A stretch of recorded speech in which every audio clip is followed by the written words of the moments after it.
कला साहित्य संस्कृति और आध्यात्मिक प्रतिष्ठान भाव विनोदियार द्वितीय वार्षिकोत्सव रेमुणा ब्लॉक अधीनस्थ कालिदासपुर ठारे उत्कलवाणी कलाकेन्द्र परिसर में अनुष्ठित हो जाइछि।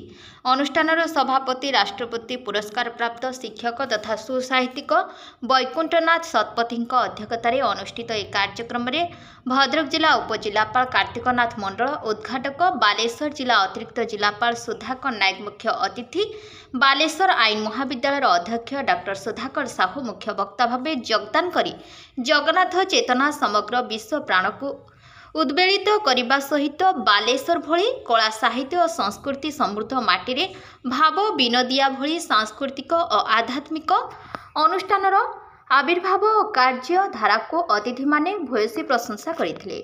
ओडिया भाषा सुरक्षा आंदोलन बालेश्वर अग्रणी भूमिका ग्रहण करी आसीथिबा बेले एवं आमर मातृभाषा राजभाषा तथा सरकारी भाषार मान्यता पाइथिबा स्थले ओडिया जातिर स्वाभिमान को नहीं आमर भाषा ज्ञानर अभिवृद्धि निमंते सभापति श्रीजुक्त शतपथी उपस्थित छात्र छात्री मानक परामर्श देथिले।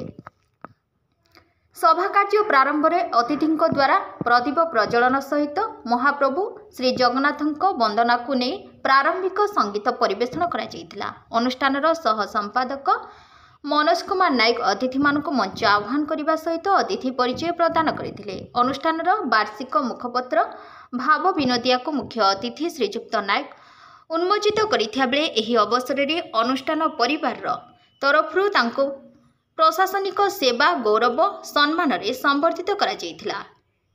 एतद्व्यतीत समाजर विभिन्न क्षेत्र में उल्लेखनीय अवदान दृष्टि प्रीति महांती, विजयलक्ष्मी महांती, कल्पना भूया, अंजलि पंडा, दमयंती राउत, संयुक्ता बाला नायक, रीतिका महापात्र प्रमुखों प्रतिभाधर मानू विभिन्न सम्मान रे सम्मानित करा जायथिला।